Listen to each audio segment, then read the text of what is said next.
Welcome to Dealer Talk with Jen Suzuki, where inspiration meets action. This is your spot to grow, level up, and lead with fresh ideas. From sales to service, from frontline teams to executives, we're dropping weekly knowledge and insight to keep your store sharp, relevant, and profitable. Let's get into it. Welcome back, everybody, to the show. I'm thrilled to be joined by Nick Cossette. He's a co-founder, head of growth and operations at Matador AI. I got to say, I love this tool. I love this product. I use it in a lot of the dealerships that I work in, and I'm just absolutely thrilled to have you here today. Welcome, Nick. Hey, Jen, thanks so much for having me. Oh, I just have so much to ask because I've watched you guys over the last couple years really build a lot of momentum. But most importantly, I've watched your product transform in stores in the sales process. And you know, I'm so locked in on this. And I just want to hear more about really tell us, like, how did you get into this space? What is your history? What was it like to create an AI tool that really filled like one of the biggest holes in the sales process? And I personally hate long-term follow-up. So this was like gold for me. So let me take a step back to answer that question and share with you how I got into the industry. Because believe it or not, it's been over 2 decades and I literally got into industry by accident. So I had a car accident and got myself a replacement vehicle from Enterprise Rent-A-Car. That was just after finishing college, 2004. And I got to know them. And next thing you know, I'm working at the Enterprise Rent-A-Car. So they had that management training program. Yes. The program quickly got promoted to assistant branch manager, airport branch manager, and got to experience working with car dealerships, like anything from body shops, service departments, like even we were rentals vehicles from there. So spent a few years then, and this is where I got interested and got excited about the whole industry. Okay. And I'm very familiar with this program too, because I went to Northwood University and Enterprise happened to be one of their partners when I graduated. So a lot of the students would move into that management program. And I always thought they did such a great job bringing people up. I can't believe this is part of your history. So, okay, so don't end there. How do you get into automotive AI? This is like a whole new beast. And quite frankly, you're one of the people that are paving, this new frontier. So I'm a geek. So my background is like internet marketing. And years ago, I was very involved in the SEO. And when the first algorithms were accessible, and I'm not referring to LLMs or ChatGPT, like 6 years ago, we knew that SEO, AI... SEM. Yeah, precisely. So 6 years ago, when I co-founded Matador, we knew that AI would be big, even though like there was little to no adoption, and we knew that we would be able to leverage everything AI within the industry. And we started building our own proprietary model, like pre-ChatGPT. So like back in the days, we realized that whenever someone contacts a dealer, they always have the same type of questions. Right. So we were doing intent classification, trying to understand like the bigger categories and how to properly answer those. So what are you doing? You're creating a learning language model at this point? Are you training a machine to learn all of these responses and starting to build out a product just for automotive? Yeah, great question. So very, very beginning, simple use cases. How can we increase engagement rates? What communication channel performs the best? So like, is this email, chat, social media, one in combination with the other? What's the right cadence? So we leverage algorithms to figure out like the proper way to not only communicate, but to get that first engagement, like, which is very important because you know this more than anyone else, right? Like it's one thing to receive and generate a lead, but the important part is to be able to have a meaningful conversation, like to be able to interact with someone. Okay, so I have to ask you. So I see what you're saying. So you enter the space in the era of SEO, SEM. And this is really big for us because we wanted to drive like website traffic without having to pay per se like third-party lead providers, right? And then we're trying to figure out our search terms and everything with these long tails. I remember you're bringing a whole lot of things back right now. And so you enter here and you're really trying to find a way to connect the buyer and the dealer and have an initial response. Yeah, and I'm sure a lot of your From that audience, search, from that internet marketing search. yeah, like we kind of moved away from the lead generation and marketing because we realized that often you increase ad spend, advertising budgets, but that does not necessarily translate into more sales. So we realized that we needed to focus on what to do with those leads. How do we interact with them? How can we optimize the lead nurturing, the management of those inquiries? And so the first thing that you come out with is what?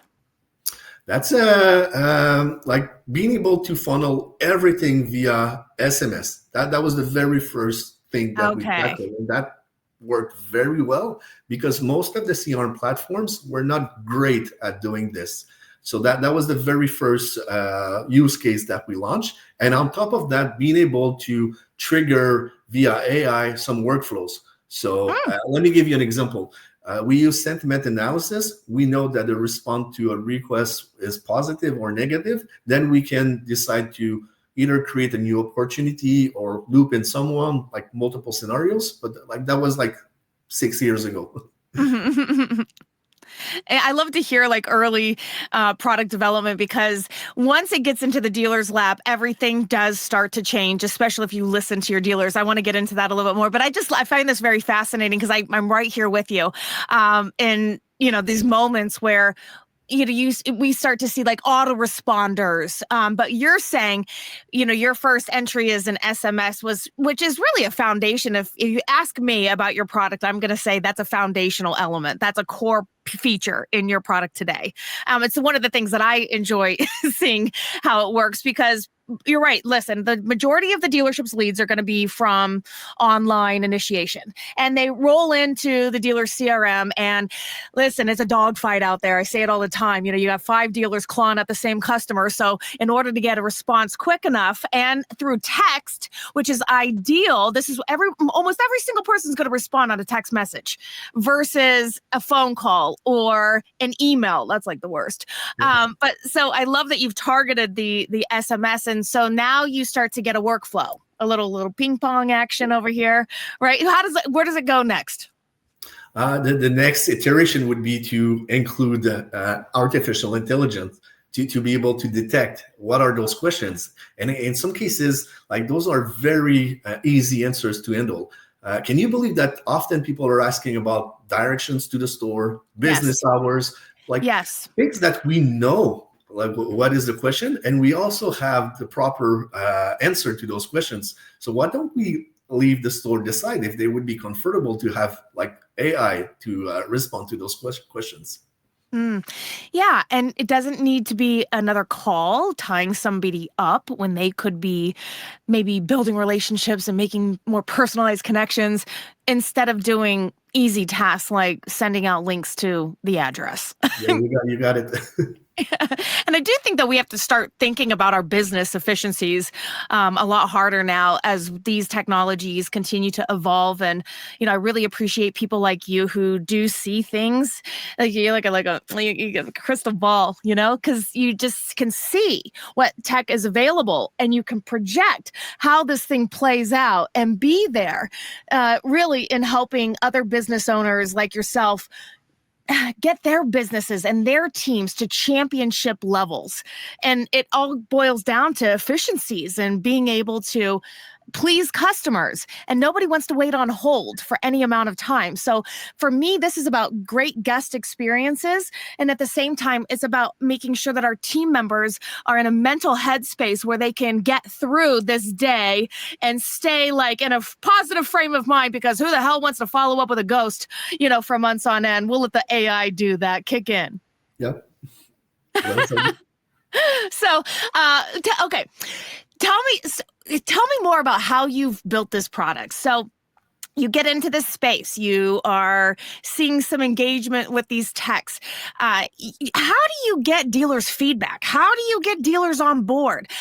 Tell me, how do you build this product? You don't do it all by yourself, do you? So, Because so I know there's more to this story, and I just am so sorry to cut you off, but I have to tell you this because I get excited about this. Because one thing that I love about your product that I don't see with other tools that are similarly trying to do the same thing, is the language in your tool is so casual, it is so real, and I have watched this evolve, and it's a thing that really stands. And I think to myself, well, did Nick come up with that? Who came up with that? that's a perfect example, Jen, because you know what, like it wasn't like this before. So like this is the reason why we need to keep iterating, and we're very open to feedback. So when we first launched those messages, like AI responses, we got feedback from dealers, and they said, you know what, like it feels a bit rigid, like it feels like a script, like it doesn't feel human. And like we love those type of inputs and insights, because this allows us to always like push the boundaries and improve the product. So that's a good example. So we went back to our team saying, you know what, like they are right. Like it's not perfect. Let's make it better. And now we started playing with the different algorithms so we can like change the tone. And let me give you another example. So we have dealers that like independent dealers, they are very aggressive. Like they want to set up the appointment. And like we have the same product that is also sold to, I don't know, like a BMW store that wants to prioritize a white glove approach and just have a different tonality. So we said, like, how can we have something that will be applicable to everyone without being a black box? So we decided to give control to the dealers. They can customize tonality. They can choose if they want to be friendly or if they rather be a little bit more Aggressive. professional. Yeah. Okay. So you gave them the opportunity to customize the language that your tool is already, it's already pumping out the text and it's recognizing what the customer needs and it's responding. But the way that it responds, the language, the words, the content, you would have the dealers decide what they wanted to say. But not only Yeah. this, let me share other examples. So there are a few things in the industry that that does not apply to every single store. When it comes to shipping, or even like think about like how to handle negotiations, credits. Mhm. Like maybe you don't want AI to intervene or to take over. So we've created the tool so it's customizable, and dealers can choose how to handle a dealer fee question. So like. I haven't met with two dealers that they want to handle those topics the same way. So one thing important that we do is that for every single dealer, we take the time to understand their reality and to see if we can tweak here and there the algorithm so it corresponds to like their tailored approach. How can you do that with everybody? Or is this more like a testing environment where you've hand selected maybe some dealers and you're having them customize and you're collecting that data to create core features in your product that you're now maybe, and I'm just making this up, I'm just wondering, because how could you have all the dealers giving you feedback, because you can't make all these changes, how does this work for you? Because in my mind it was, you put this in a few people's hands, they make the customizations, you collect this information, you decide, hey, this needs to be an option for dealers. They don't all operate the same, but how does this come about? Because, I mean, people they need to give feedback. Otherwise, we don't evolve our product. And at the end of the day, what matters the most is not what me and you think the product should be. It's about what they want it to be. Yeah, you got it. So to answer the question, like we have the core platform, which will be handling maybe plus 98% of the different use cases or scenarios. And like there are only a couple of things where we go under the hood. Like we show the dealer there's actually a sandbox coming for every single platform, so they can play with it and they can test it. And whenever going through onboarding with them, we take the time to educate and to share how machine learning works, how LLM works. I think it's important because it is still very new. We're very early, and we need to share as much as we can. Let me maybe share a past experience where like we launched something and it wasn't working as expected. So the very first iteration of the AI was AI responses, but we were relying on BDC agents, salespeople to put like push the button and like to generate those AI. And the feedback we kept having is that, oh, this is not really AI. I was like, why? Because like our perception of AI is that it should be automated. Like I shouldn't have like, I should not need someone to go in the system and to approve or to vet those. And I was like, maybe they're right. Like I knew it was AI because like those were like AI generated responses, but expectations from our dealers were to push this further. And this is where like the customer centricity is important because like we want to be empathic and put ourselves in their shoes and understand like if they're bringing this up, this is likely because it's important. So we got to work more. Yeah, so that's interesting because okay, I'll find myself giving a lot of recommendations to dealers. They always come to me and they say, who should we use? Who should we use? Oh, we use this tool. It doesn't work. This is crap. Oh, these guys have the horrible support. And I get to hear all of the gripes and all of the wins for all of the AI tools that they're using in the stores. And there is something that I find is unique about yours. I find myself saying with some tools, and I hate to even say this, I won't even say who their names are. I'll say, get rid of it. You cannot have that tool work. It's too obvious AI. The content is too obvious. And sometimes I'll be talking to dealers and I say, you gotta leverage AI. It's gotta be part of your trainings and your coaching sessions. And they'll say, oh, well, we already have GPT in our emails, for example. And I say, yeah, but it looks like those templates that I told you to stop sending years ago. That content is obviously AI generated. You still have to teach your teams to use a tool like GPT or Claude or something or Gemini to help you get more personalized content to send out to customers. And so when I see your tool and I see other people's tools, when it's obvious AI for me, I mean, even my prompt in GPT now is don't use dashes, no emojis, like no obvious things that blow the cover. But what I have noticed is that your content has evolved into something that feels non-AI.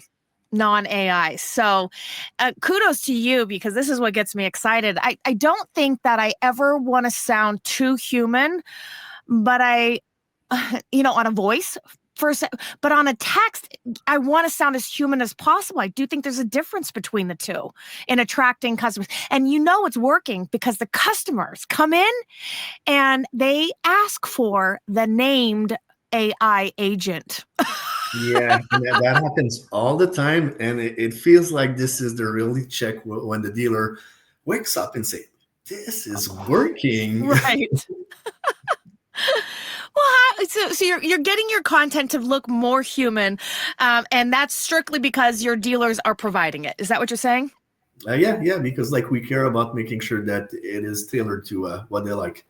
Well, I really like what you said about when you bring on a new customer that you really inform them about what AI is, what machine learning is, what an LLM is, and that everybody really needs to hear a little bit of an education on how this stuff works, because it isn't flawless, is it?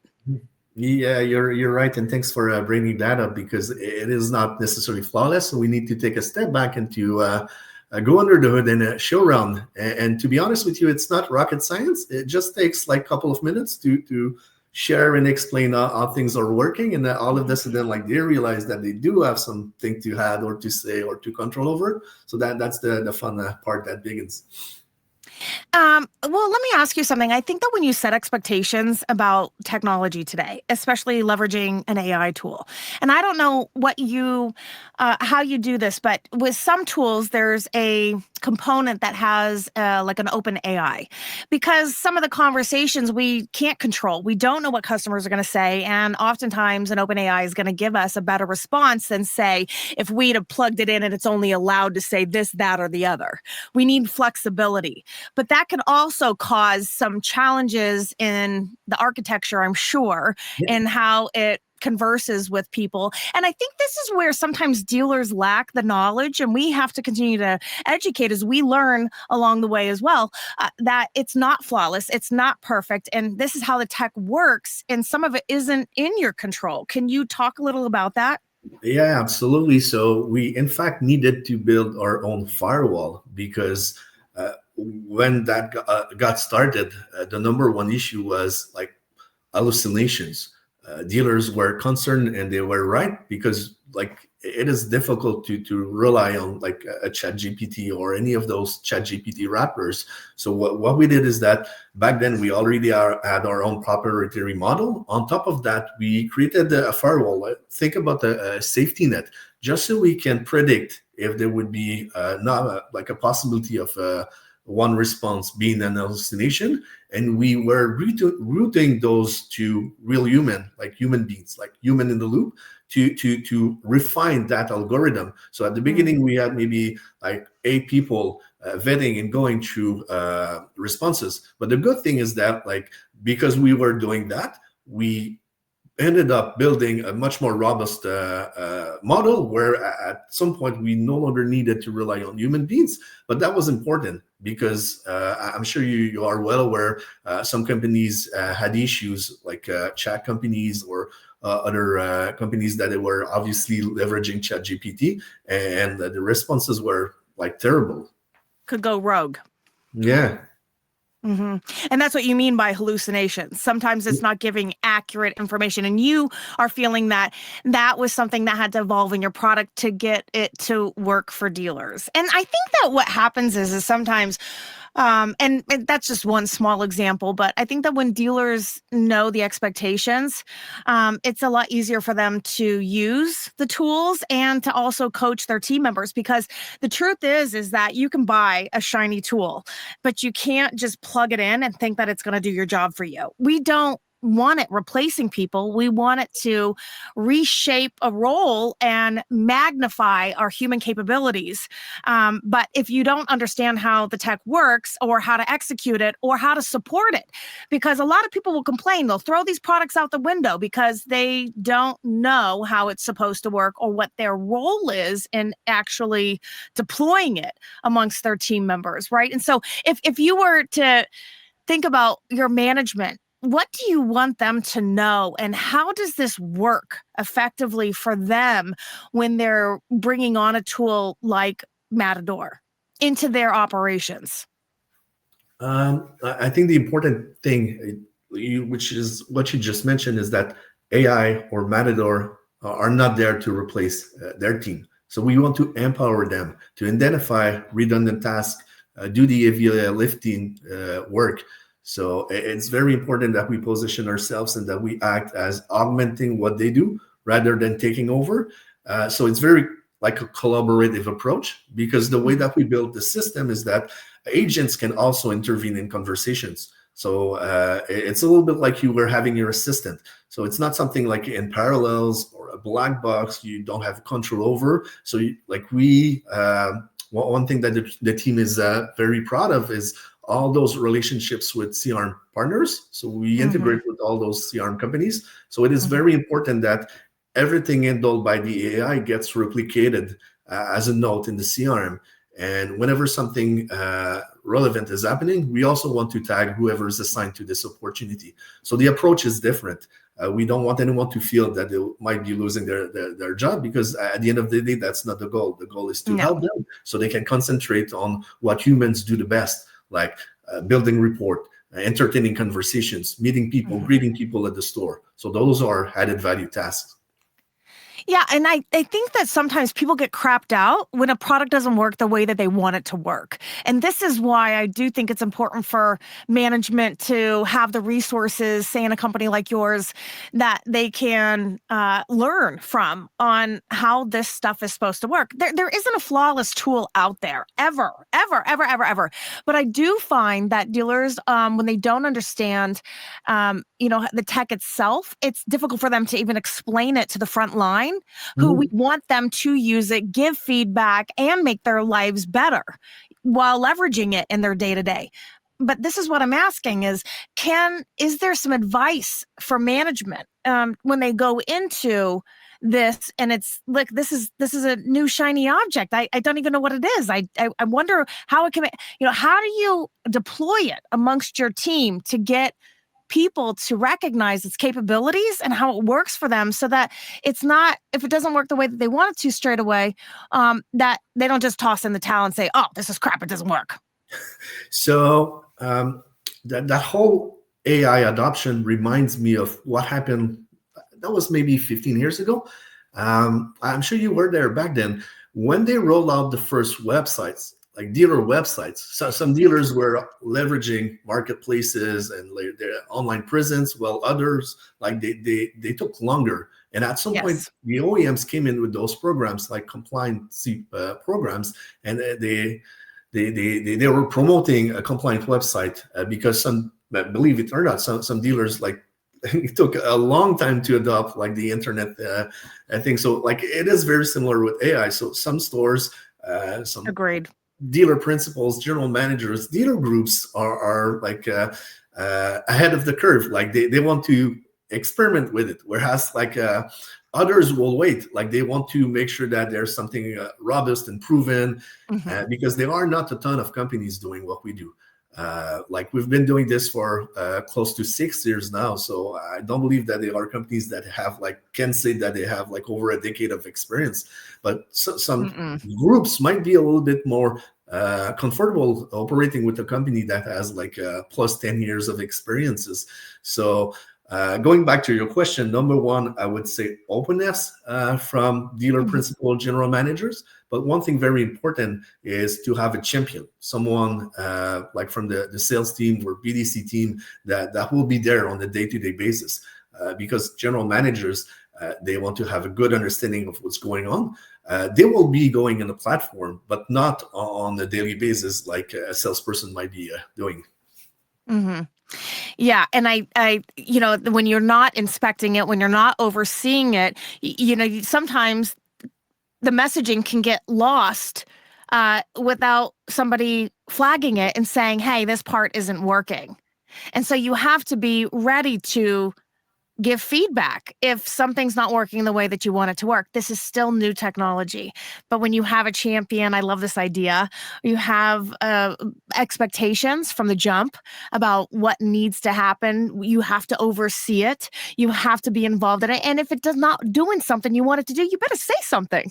Yeah, the analogy I like is whenever you onboard a new hiring, like say you hire someone, are you going to leave that person by themselves, like figuring this out, or maybe you'll pair that person or coach that person a little with someone, and you got to provide some feedback. So it's very similar. Okay. Here you are going into NADA show. Everybody's got their great features that they want to unleash and, continue to showcase their product features and capabilities. You're looking ahead here in the next few months. You're going into our automotive's biggest show. Is there anything that you want to tell us, or is it top secret about what you guys are doing to get to your next level?